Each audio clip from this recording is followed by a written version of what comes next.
Hi, my name is Bonnie, and today I'm going to be talking about the nodes of the moon in transit. Because of the nature of the subject matter, I'd say that this video is designed for people who are upper beginner or at least intermediate astrologers. So we'll start by talking about what the nodes are. So in just a regular birth chart, natal chart, the nodes of the moon represent the evolutionary arc of the soul. So the south node represents the karma that we bring in from our past lives, the history of the soul. We can trace our sort of lineage and our wealth of experiences through the south node, and the north node represents what our soul was born to evolve into in this life, the qualities or attributes that our soul would like to develop or take on. As a result, the south node qualities tend to be things that are more natural for us, although often are developed from a place of hurt or woundedness or shadow, and the north node tend to be qualities that are more elusive or difficult to develop in ourselves. But success is to move into balance between the two nodes to resolve the karma from the south node and to develop the attributes of the north. So that's what it would be in natal astrology. But in transit astrology, they're slightly different. The south node represents the collective karma that everyone on the planet right now has or is experiencing and is choosing to resolve. It tends to be energy that runs in shadow, or energy that is run in a destructive or difficult to manage kind of way, and it's the energy that all of us are trying to heal or change or release.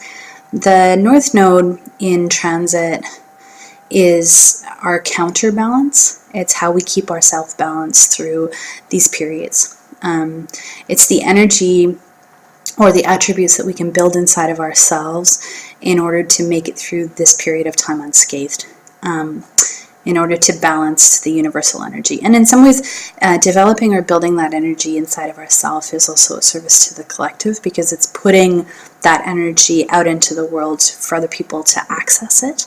I'll talk about that a little bit more later. So the nodes stay in their respective signs for 18 months. The south node has been in the sign of Pisces for the last 18 months, and the north node has been in the sign of Virgo for the last 18 months. So we'll start with the south node in Pisces, and it only has a couple days left in Pisces. So it's kind of having its last hurrah at the moment.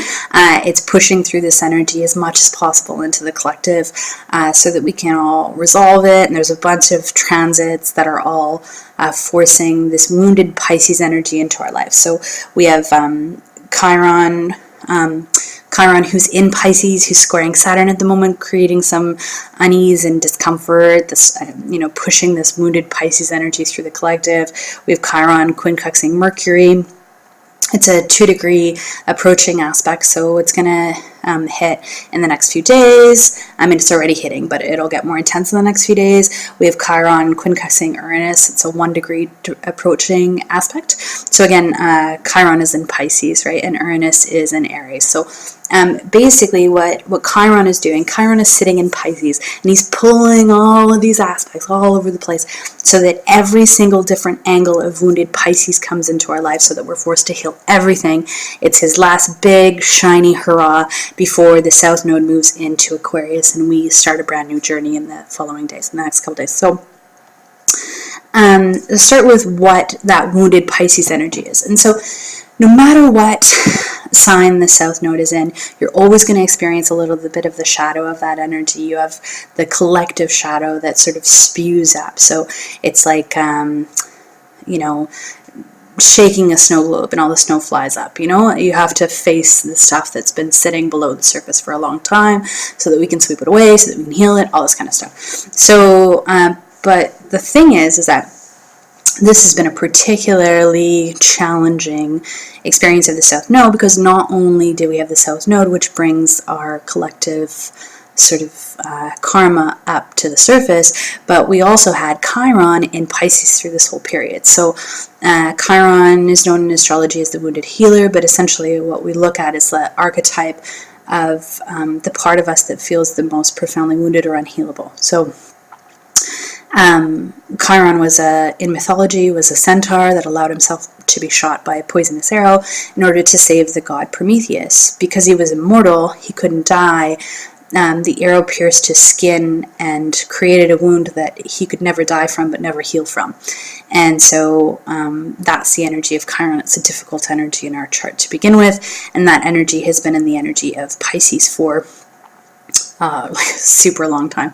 It's there until 2018, and it's been there for over 2 years already. So it's a challenging energy, and on top of having Chiron in Pisces, which is pretty unpleasant, we've also had the South Node in Pisces, which means the collective is trying to resolve our karma in the energy of Pisces. And so let's talk about Pisces first.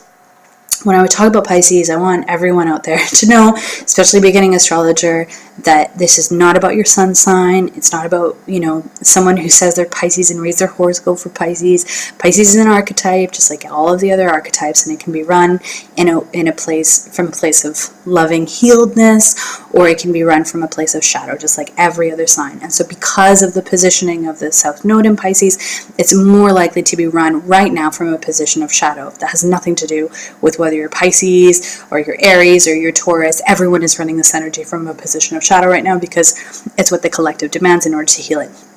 Okay, so we started talking about what Pisces looks like in shadow. So Pisces is the part of us that existed before we were born and will exist after we're dead. It's the part of us that doesn't quite belong in three-dimensional reality. It's the part of us that isn't quite of the world. It's the part of us, the seeds of the soul, or the higher self, or the spirit, or all that kind of thing. And those are, there's some beautiful qualities in there. It's the part of us that it's connected to source. It's the part of us that's connected to spirit. So we'll start on that level. So first off, Pisces is in some ways, for many people, about our connection to spirit, our connection to something bigger than ourselves. So with Chiron and Pisces, what we kind of look at is a sense of woundedness around our connection to spirit, like feeling like that the universe doesn't have our back, feeling like everything's a struggle, feeling like our desires aren't met or our needs aren't met, or that the world is just this like really unfair place, or that God's abandoned us, or it doesn't have to be around spirituality. Maybe you don't believe in God, or maybe or the universe or spirit, whatever word you're using. It's not necessarily about the concept of something bigger than ourselves. Maybe your life just feels really unfair right now, or out of control, or you did everything right and you planned for every eventuality, but you feel like you're living in a world where you can't get where you want to get, no matter how hard you try, or it's like you're being pushed down by waves that you can't control. So Pisces is an energy of powerlessness. Pisces is an energy of formlessness, like you can't, like confusion, like you can't really understand everything, and like there's something going on that you can't put your finger on, like the world is out of your control, like you're on a roller coaster that you didn't choose to get on. Pisces is an energy, again, of something, connection to something bigger than yourself. But Pisces this is the interesting part about Pisces. So Pisces is about being outside of three-dimensional reality. So it's the sign that straddles life and death. It's the sign that straddles being in body and being out of body. And so when Pisces is wounded, it's this sense that we don't have a shared concept of reality, that the world that we live in is not the world that our neighbors live in, that there's no such thing as truth anymore, that we're post-truth, that people can't understand our belief systems, that people aren't logical, that we're not logical. More so, though, we tend to judge other people for having beliefs that we can't understand. Pisces sets us up in silos of separateness, which is sort of ironic in a way, because Pisces energy is actually about immersion and togetherness and the blending of our soul and our body and our spirit. But when Pisces is in shadow, it sort of becomes about this experience of non-shared reality. It comes about this experience of people not being truthful or not having a shared sense of truth. So it's like this world all of a sudden where logic doesn't work anymore, where you can't convince someone to think the way that you think, because it doesn't matter what you say, they'll never see the world how you see it. So it creates these sort of silos, and those silos become these different senses of reality, these different ideas about reality and what it is and what it's not. And in the New Age movement, a lot of them have described this time in more generous terms and talked about it being about like a splitting of timelines, or about merging into different dimensions of reality, or all this kind of stuff. So there's a lot of like metaphysical work that's being done about the purpose and meaning of this time. But for most of us, what we really notice is that yesterday we felt like everybody was on the same page, and now all of a sudden we realize that we can't even reason with the people who have different views than us, because they don't understand our reasoning and we don't understand theirs. So there's a lack of communication, and it's like we don't speak the same language anymore, so we don't know how to communicate. So that's the energy of the Pisces in the South Node. And then we look at Virgo in the North Node. So I think I'm like a lot of people that I used to kind of wonder how it could possibly work, because you cannot defeat Pisces with Virgo. I don't care what you say, you can't. You can't convince someone who is illogical to become logical by Virgoing them. So Virgo is the energy of research. It's the energy of dissecting the world around you and putting it into tiny little pieces or tiny little boxes so you can understand it. It's compartmentalizing your life. It's the energy of analysis, research, and study, but it's also the energy of service. It's the energy of the servant, which I know is probably triggering for a lot of people, but you don't really think about the servant as in something that you're not choosing to do. Being the servant is about serving the world and serving humanity and helping other people. It's about learning humility. It's about learning how to take a back seat when the time is right. So all of those things, that energy of service and compassion, in kind of an earth signy way, and logic is all very Virgo. And the thing is, you cannot counter the collective energy of Pisces with Virgo. It's not possible. You can't tell someone who's being illogical that they're being illogical and then give them 10 reasons why they've done it wrong. Okay, that's not going to work for Pisces. But what you can do is bring balance into your own life by manifesting the healthiest qualities of Virgo. So if you're living in a world that feels sort of amorphous, where you don't have any control and you don't have a shared sense of reality, and you feel like you're like post-truth, or like you're in a world where everything feels confusing and out of control, and where your life is confusing and out of control, and where you feel victimized by your circumstances.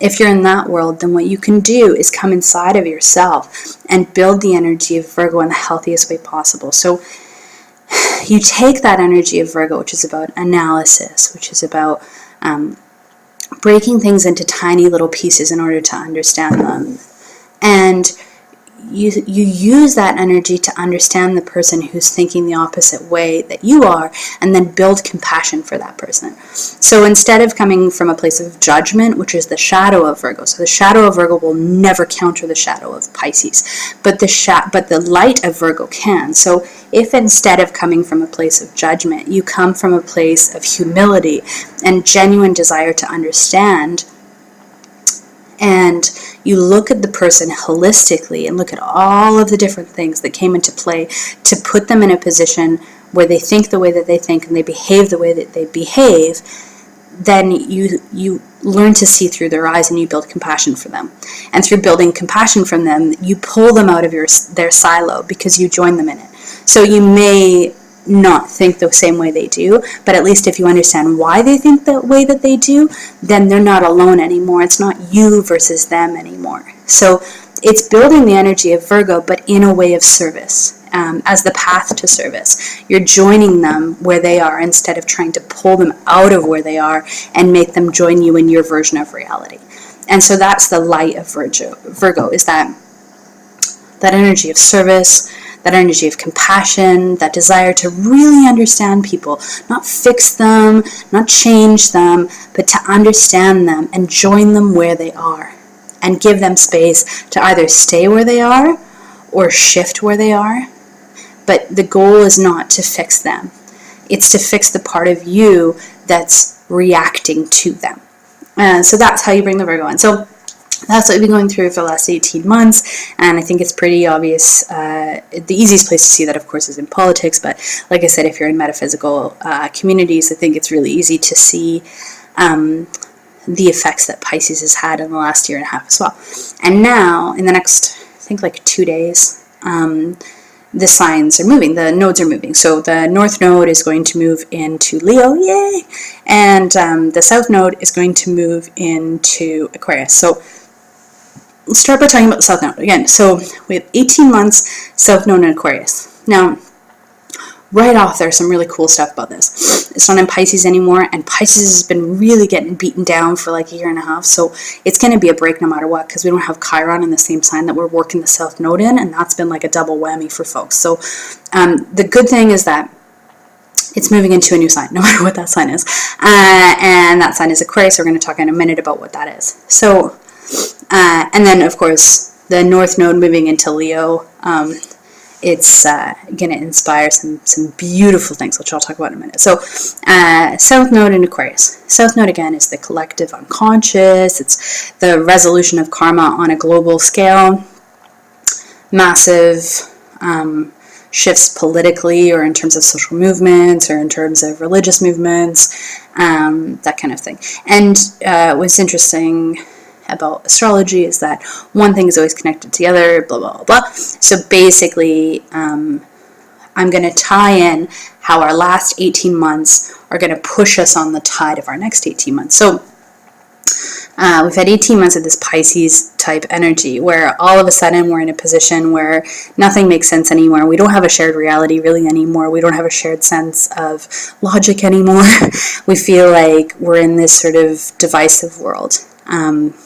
And I'm not centralizing that. It doesn't matter what continent you're on, there's that experience. So now we have the South Node that's moving into Aquarius, which is really interesting because Aquarius is, it's the most futuristic sign of the zodiac. It's the part of us that doesn't subscribe to the beliefs that everyone else has. It's the part of us that wants to throw out the old and try something new. It tends to be an activist sign, a sign that strives for change, a sign that is destructive and full of shocks and surprises. It's a sign of the new. So Aquarius rules, for example, new technology. It also rules social movements, particularly those movements that are sort of cutting our edge and that are fighting against the status quo. Those are all ruled by Aquarius. Aquarius also has a sense of community, but it's a different kind of community than you would find if you were in like a water sign. So like Aquarius would be like a sense of community that's like everyone gets together to make sure that everyone's okay, but only because we're all smart enough to know that when all of us are okay, the world is better for all of us. So it's the understanding that when we all take care of each other, we all live in a better world. And that we don't always just help people for their benefit. We do so for our benefit because it keeps us in touch with our humanity. So, yeah. So anyway, so the South Node there means it's going to bring out the shadow of Aquarius.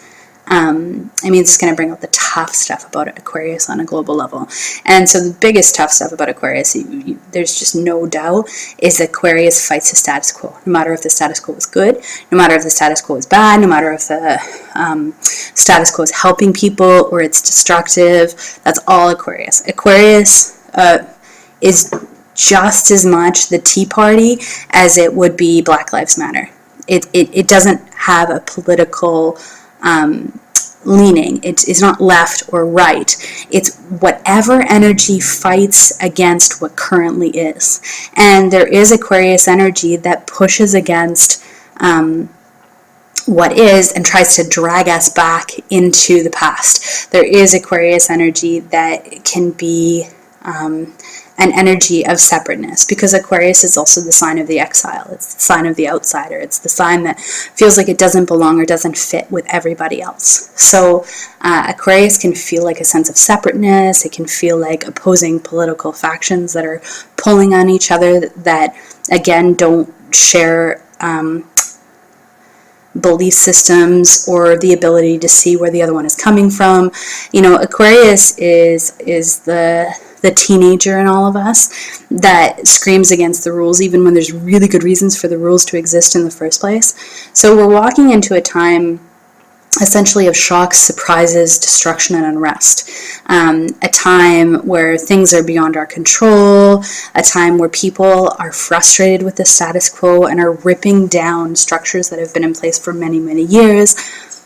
A time where people are fighting against what is, a time where people feel alienated, a time where we don't necessarily have a reverence or appreciation or respect for the past, a time where, political dissidence flourishes on a global level. I mean, you could see countries being overthrown by political movements. You could see massive protests very easily. You could see massive protests. I mean, if I was going to pick a period when you would see the most social unrest, it would be during a South Node in Aquarius. So you're going to see a lot of shocks and changes in terms of political structures, in terms of social structures, in terms of social norms. People are going to really start, for this 18-month period, we're going to have real conversations about why things are the way that they are, and if the fact that they're that way is serving anyone. So Aquarius dislikes hierarchy. Aquarius dislikes anything that pushes us out of equality or strips us of our sovereignty, our personal or collective sovereignty. So it's going to be a really interesting time. And then, so to counter that feeling of unrest or shocks or surprises or all that sort of political dissidence or difficulty or social dissidence or difficulty or economic dissidence or difficulty, I mean, you could see massive movements against economic entities. You could see businesses get pulled down, yanked down. You could see governments get yanked down. Just basically anything that's an entrenched structure that's existed for a really long time, there will be a group that comes to start to pull that down. And this is a period where people feel the most victimized by the past. They feel the most victimized by existing structures. So this is the time when they're most apt to create groups of people to tear down those structures. So that can be a time of unrest. I'm not saying it's good or bad, sometimes we need to tear down things that aren't working, right? But what you need to do is find balance during this period. And so in order to find balance during this period, you need to move into the energy of Leo. So Aquarius is the energy of standing against the status quo, but I kind of think of it as like being on the outside and smashing down the walls with a sledgehammer, It's a feeling of separateness, a feeling of alienation from the collective, and that feeling of alienation creates the need to tear things down, which can be really good. I mean, some of the best leaders of our time had heavy Aquarius energy. For instance, Martin Luther King had some amazing, very, very strong Aquarius in his chart. And so it's not that it's always a destructive energy, but it can be a destructive energy if it's run the wrong way. And the chances that it will be run the wrong way are pretty high because it's the South Node. Aquarius also rules technology. So we could see just this period with we could see some really big problems with tech addiction. We could see some shadowy, really disturbing energy in terms of the people who are controlling technology, who are building new technology, who are developing technology that's working against the greater good instead of for it. You could see lots of hackers, for instance. Not that hackers are always a bad thing, but you could see hackers who are infiltrating systems and breaking down systems. You could see a period of time where, that would be a really strong use of Aquarius energy, is like political activists and hacker structures. So anyway, none of it's bad, just like Pisces wasn't bad, but it has the potential to be very unsettling and make us all feel a little unsafe. And so in order to balance that energy, again, you need to cultivate the energy of the North Node inside of yourself. And so the energy of the North Node that you need to cultivate inside of yourself is the energy of Leo. So, and Leo's fun. I mean, I think all the signs are fun, just so we know. But Leo's particularly fun. So the energy of Leo that the universe is using to counter that more pained energy of Aquarius, the healing of the collective unconscious of Aquarius, is Leo is about, I'm going to start with the cool stuff first. So Leo is about play. Leo is about connecting to your inner child. Leo is about doing things just because you enjoy doing them. Leo is about creativity for the sake of creativity. It's about building things and shaping things and making things that are beautiful and functional. It's a creative, immersive, playful, childlike energy. It's about giving birth to new and beautiful things in the world. And it's also about, it's the energy of performance, so putting yourself out there. I don't know, self-confidence, self-love, radical self-acceptance. Those are all Leo energies. Leo is also an energy of leadership. So of leadership. So you have that Aquarius energy that's sort of standing outside and slamming down the wall with a sledgehammer. The Leo equivalent is walking inside, making everyone fall in love with you and getting them to do what you want them to do because you're fabulous. So they're different energies, right? It's using charisma and play and fun and joy to become a leader who can change the world in that way. And so I'm not saying Leo doesn't have any dark shadows. Leo's got massive dark shadows, just like every other sign in the zodiac. It's just that because it's the North Node, what I'm advocating or saying that you should do is cultivate the healthy energy of Leo. The unhealthy energy of Leo is, lots of stuff, but taking leadership roles that you haven't earned, or forcing people to follow you instead of using your presence and your charisma and your joy and your love to send out there to the world, and then expecting that the world will support you as a result. So, every sign has dark and shadow, but what we're being asked to do is cultivate the beauty of Leo, which is creativity, joy, childlike, fun, play, innocence, presence, and leadership in a way that's a win-win situation, where people follow you because of the goodness that you put into the world, where people follow you because you bring something wonderful into your life. So thanks for listening, and I hope everyone has a great 18 months enjoying all the play of Leo and all the amazing and beautiful and fantastic changes that Aquarius is going to bring into each and every one of our lives.